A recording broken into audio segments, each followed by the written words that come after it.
Live from New Delhi, you're watching DD India Live, India's voice to the world. I'm Siddharth Bharadwaj. Coming up in the next 30 minutes.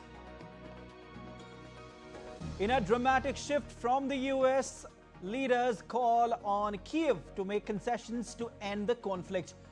President Trump now says he believes Ukraine can retake all its land occupied by Russia. India hits out at Pakistan in United Nations, says it should vacate Indian territory under their illegal occupation and more focus on rescuing economy on life support.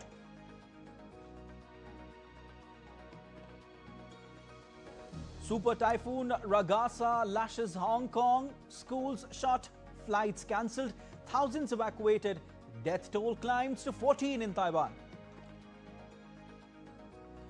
External Affairs Minister Jaishankar calls for Global South to work together on a range of issues, sends a message on stable environment for balanced and sustainable economic interaction on the sidelines of UNGA. And in cricket, India looks to continue its form against Bangladesh in Super Force today in Asia Cup in Dubai.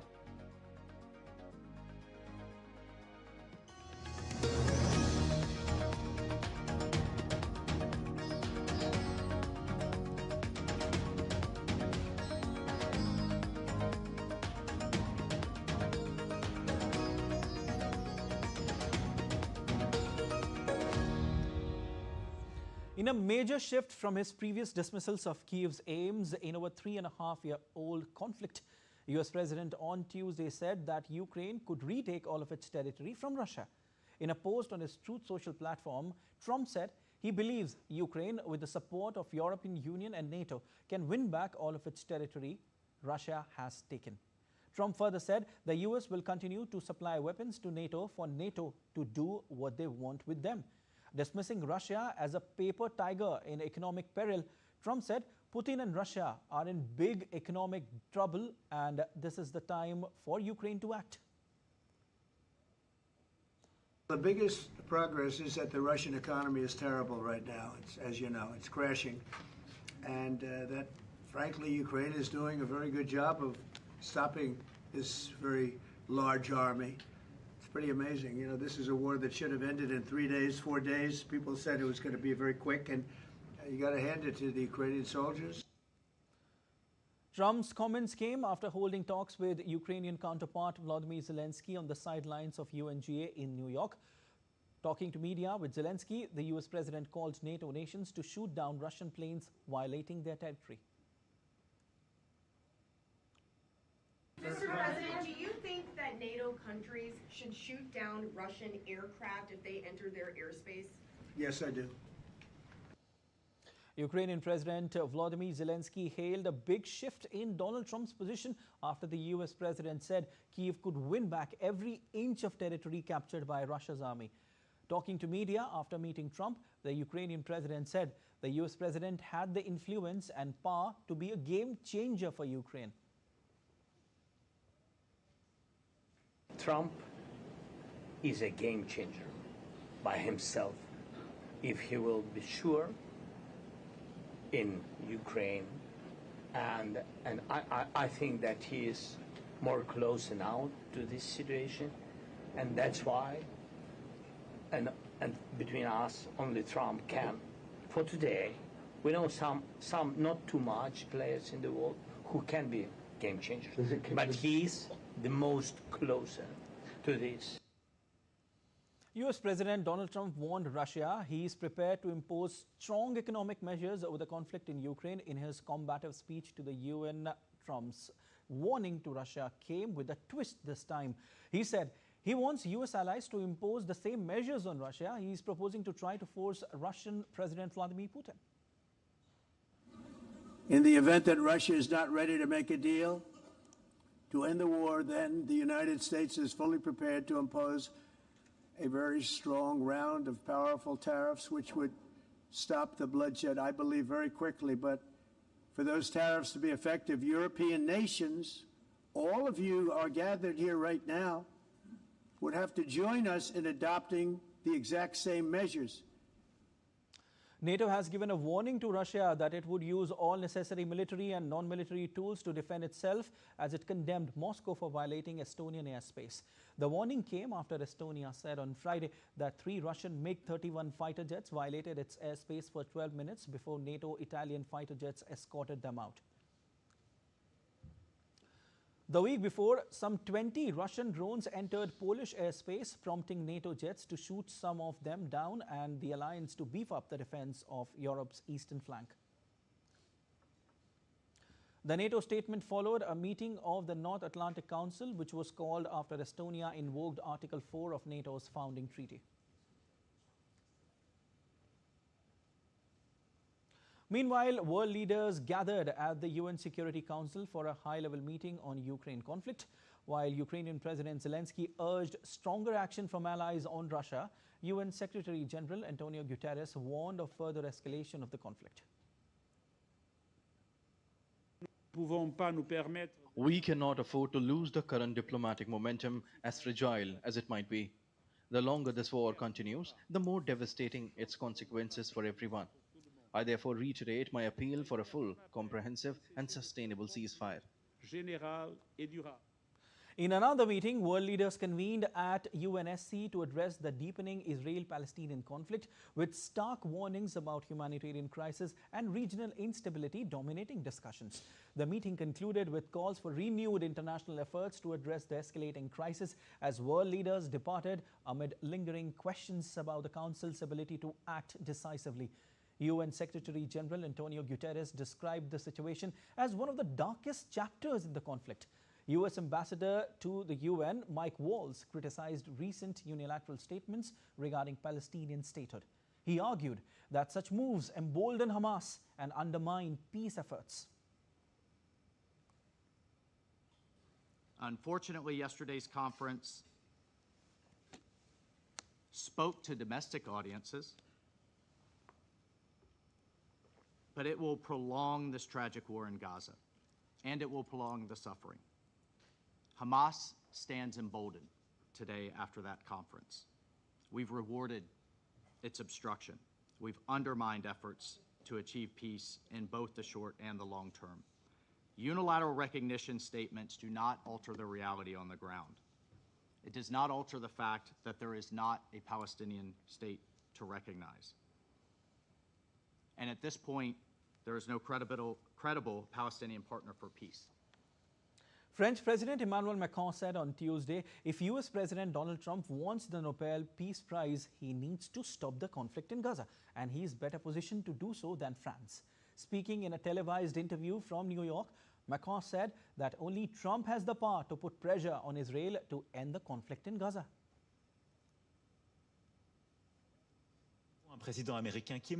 The Nobel Peace Prize is only possible if you stop this conflict. And therefore, we must put pressure on the Israeli government to end the conflict in Gaza, so that we can finally release the 48 hostages and reopen the humanitarian aid routes, save the lives of children, women, men, and the elderly. 48 otages. Macron also welcomed comments by Trump appearing to shift his rhetoric about the conflict in Ukraine. Trump said that he believed Ukraine can win back all of the territory Russia has taken since its invasion. Addressing the UN General Assembly earlier in the day, Trump criticized the organization itself, saying it had not supported his efforts to end conflicts around the world. But speaking to the chamber himself later in the day, Macron said the world needed a functioning United Nations. L'Ukraine l'a dit souvent. One could heap many criticism on our assembly, including some that are not entirely fair. This assembly is us. If it is ineffective, it's because some are blocking it, and often the most powerful. If it does not move fast enough, it is because we are not determined enough to push it forward. The United Nations is all of us. Et tous ceux qui comprennent l'importance. French President Emmanuel Macron will meet with his Iranian counterpart Masoud Pezeshkian at the UN on Wednesday as efforts to avert the reimposition of deep sanctions on Tehran or its nuclear program intensify. Giving options from the podium of the UN General Assembly on Tuesday, the French president said Iran either makes a gesture and goes back to the path of peace and accountability that make it possible to get back on course, or sanctions will have to be imposed. He further said he will meet the Iranian president on Wednesday on each of these crucial issues. US President Donald Trump held meetings with leaders of Muslim nations, including Qatar's Amir Tamim bin Hamad Al Thani, on the sidelines of UN General Assembly in New York on Tuesday. According to reports, the meeting was focused on ending the opening conflict in Gaza and reaching a permanent ceasefire. US media reports that release of hostages, ending hostilities, and plans for Israel's eventual withdrawal from Gaza were the key issues discussed during the meeting. Earlier, talking to media before the start of meeting, Trump said the meeting is aimed at bringing the hostages back and permanent ceasefire in Gaza. We're here to see if we can get the hostages back and get the war over and get back to life in the Middle East, which is a beautiful life, but it's much more beautiful without wars, right? The only reason you are here is to stop the war and bring the hostages back. And we count on you and your leadership as well to end this war and to help the people of Gaza. The situation is very, very, very bad there. So we are here to meet and to do everything we can to stop this war and to bring the hostages back. And sharing a light moment on the streets of New York, French President Emmanuel Macron called his US counterpart Donald Trump after he and his entourage were stopped from crossing a route being kept clear for Trump's motorcade. Both the leaders were in New York to attend the United Nations General Assembly. Now I have 10 people with me. I go to the French embassy. No. You see, I'm sorry, President. I'm really sorry. It's just that everything's frozen right now. There's a motorcade coming right. That's all. Oh, sorry. If you don't see it, let me cross. I negotiate with you.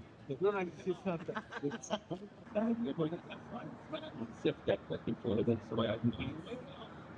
How are you? Guess what? I'm waiting in the street because everything is frozen for you. Are you sorry? That's because it's one good thing you thought ago. So. I don't know. I've seen 3 or 4 in the afternoon.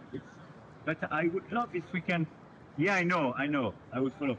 But you know, after I would love if we can have a short discussion with Qatar and the situation at Gaza, because we were.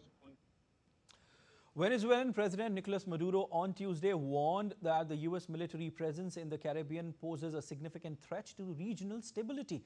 Maduro, in a televised address, accused Washington of preparing for military confrontation. Maduro views the US military actions as a threat to Venezuelan sovereignty and a pretext for potential regime change. Esta narrativa falsa. This false narrative seeks to impose a state of violence in Caribbean and South America and threatens to escalate into catastrophic war in all of our continent. An attack on Venezuela would be beginning of catastrophic war in the Caribbean and South America.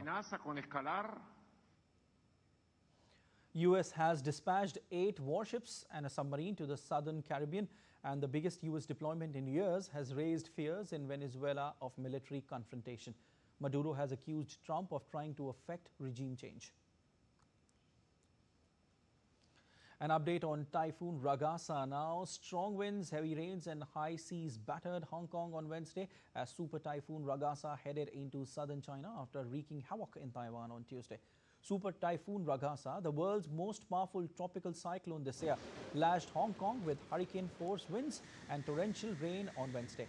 Huge waves crashed over areas of Asian financial hubs' eastern and southern shoreline, submerging some roads alongside residential properties. Hong Kong issued the Typhoon Signal 10, its highest warning, early on Wednesday, which urges businesses and transport services to shut down. Authorities also issued the Amber Rainstorm Signal as heavy rain was expected to continue, with some streets already partially flooded.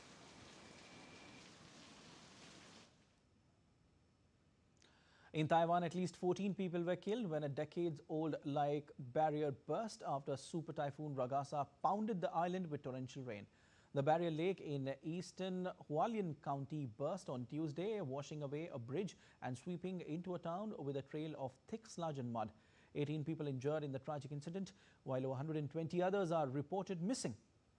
Footage released by the fire agency showed flooded streets, half-submerged cars and uprooted trees. Over 7,600 people were evacuated across Taiwan due to Typhoon Ragasa.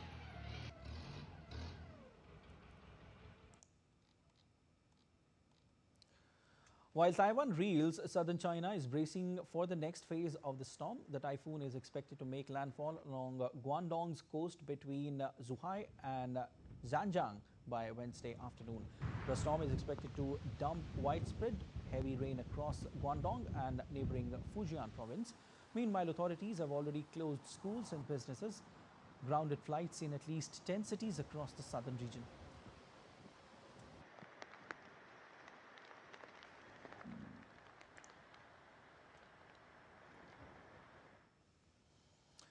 In Thailand, a portion of a busy road in Thailand's capital caved in early Wednesday, leaving a giant hole in front of a main hospital and forcing people nearby to evacuate. The collapsed section of the road has created a massive hole estimated to be 30 meters wide, 30 meters long and 50 meters deep. While the ground is still showing signs of instability, there have been no reports of injuries or deaths. As a precaution, patients from the adjacent hospital building have been evacuated to other parts of the facility. The state-owned hospital had suspended outpatient services for 2 days. Authorities have cut off water and electricity to control the situation and prevent further risks. Other urgent measures ordered included sealing the tunnel leak, assessing the safety of surrounding buildings, monitoring soil movement, and managing traffic in the area. Weather updates from parts of India now. Water receded in major parts of West Bengal as no rain reported since last 36 hours. But another low pressure system developed over Bay of Bengal, which would cause another round of rainfall from Thursday. Though schools will remain shut for 2 days. Earlier, heavy overnight rains wreaked havoc across East Indian city of Kolkata, flooding roads and halting traffic. Tragically, 8 people lost their lives in rain-related incidents, including electrocution.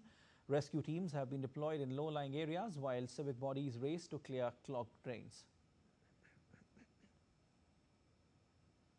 And still to come on this edition of DD India Live. Prime Minister Modi urges netizens to participate in the e-auction of mementos to support the Namami Gange project. India formally presents the proposal to host 2030 Commonwealth Games in Ahmedabad. Indian Air Force to retire MiG-21 on September 26, honoring 6 decades of distinguished service.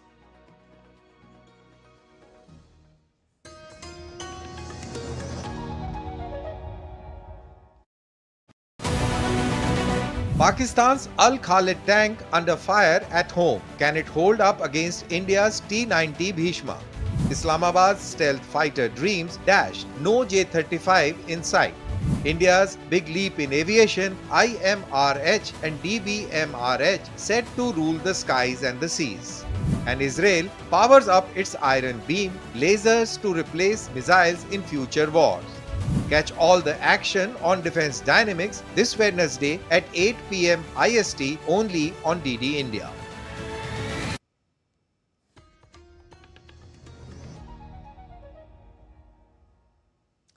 You're watching DD India Live. I'm Siddharth Bharadwaj. India on Tuesday hits out at Pakistan at the United Nations Human Rights Council, lashing out at Islamabad for abusing the forum with baseless and provocative statements against India.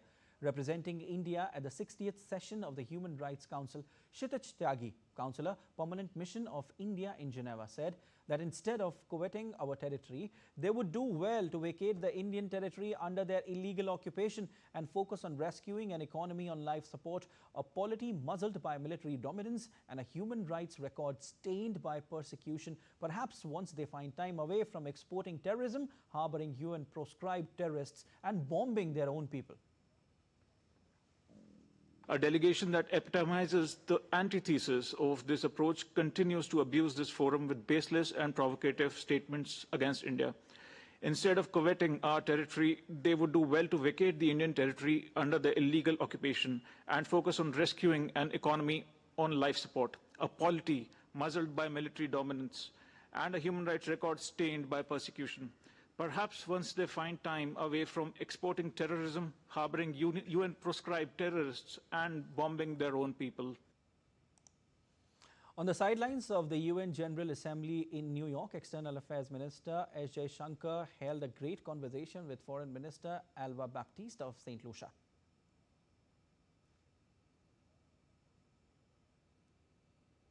Jaishankar also met Minister of Foreign Affairs and International Cooperation of Somalia, Abdisalam Ali, on the sidelines of the meeting.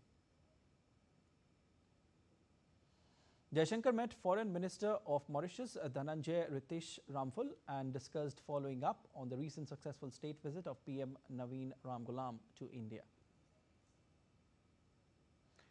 In a post on X, Jaishankar said, "Pleasure to know FM Melvin Bouva of Suriname and appreciated his warm words for ties." Jaishankar met FM Lejone Mpocho Ana of Lesotho on the sidelines of the high-level meeting. Jaishankar appreciated the conversation with FM of Denmark, Lars Løkke Rasmussen, and valued his insights on latest developments in Europe and the Ukraine conflict. Both leaders also discussed bilateral ties and India-EU cooperation under the Danish presidency. On the sidelines of the UNGA meeting in the US, External Affairs Minister Dr. S. Jaishankar held a key meeting in New York. Jaishankar hosted a high-level meeting of like-minded Global South countries to discuss a number of important global issues. He made the proposal for Global South to approach the world affairs and said, in a light of current challenges, the need for enhanced dialogue among the Global South was emphasized to foster solidarity and encourage mutual cooperation. The discussion recommended utilizing existing platforms to strengthen mutual consultation. Presenting India's position, Jaishankar said, "Given the growing concerns and multiplicity of risks of today, it is natural for the Global South to turn to multilateralism for solutions." India would propose the following points for your collective consideration. 1. We utilize existing forums to strengthen consultations among Global South with a view to enhance solidarity and encourage collaboration. 2. Bring to the table specific strengths, experiences, and achievements that we may have individually developed, but which can actually benefit fellow Global South members. The 7th edition of the Prime Minister's Mementos e-auction is underway. The auction includes very interesting works which illustrate the culture and creativity of India. This year's edition features over 1,300 items available for bidding on the official portal www.pmmementos.gov.in from September 17th to October 2nd, 2025. The items are currently on display at National Gallery of Modern Art, New Delhi, where visitors can view them before placing their bids online. PM Modi, in a social media post, urged the netizens to participate in the online auction. Launched in 2019, the e-auction gives citizens across India a chance to own unique gifts presented to the Prime Minister, with all proceeds supporting the Namami Gange project, a flagship initiative to rejuvenate the Ganga River. On to sports news now. India faced Bangladesh in a high-stakes Super Force clash of the Asia Cup 2025 at the Dubai International Stadium on Wednesday. The only unbeaten outfit of the tournament, India, haven't been seriously challenged in their 4 preceding games. After a rather comfortable 6-wicket win over Pakistan in their first Super 4 match, India will eye the final spot when they lock horns with Bangladesh. With India continuing their dominant run in the Asia Cup, the onus will be on Bangladesh to defy the odds and produce a performance that could shake the tournament's balance. In a bid to host 2030 Commonwealth Games, India has officially presented its proposal to the Evaluation Committee of Commonwealth Sport. The proposal was presented by an Indian team of officials comprising members of the Indian Olympic Association and the state and central government officials.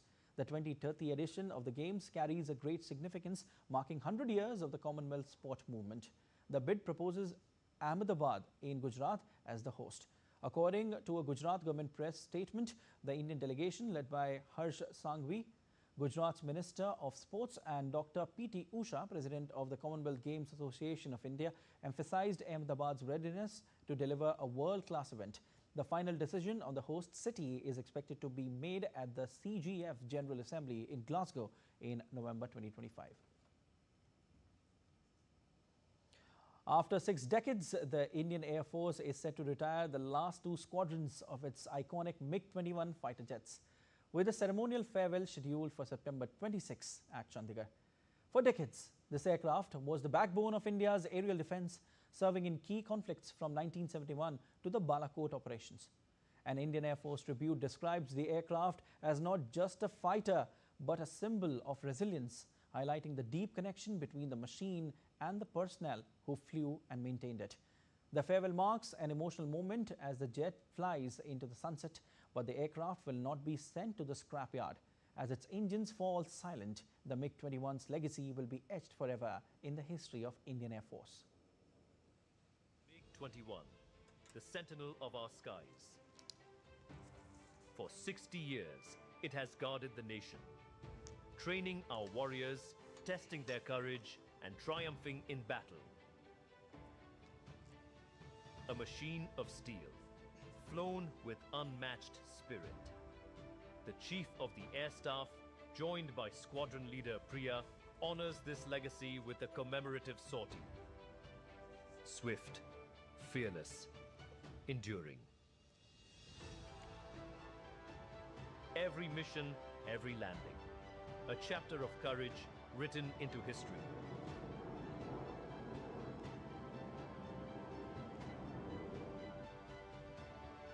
A legend bows out, saluted by generations. The MiG-21 departs, but its legacy will always remain.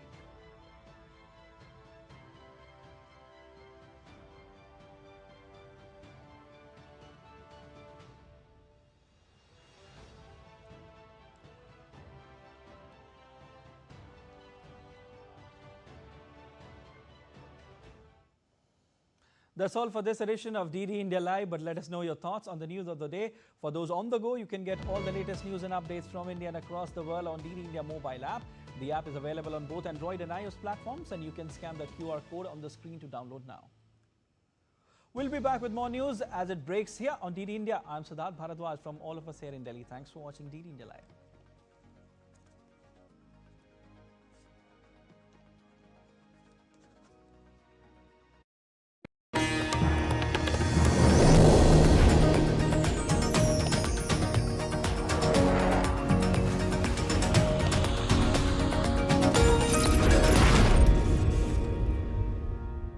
Welcome to DD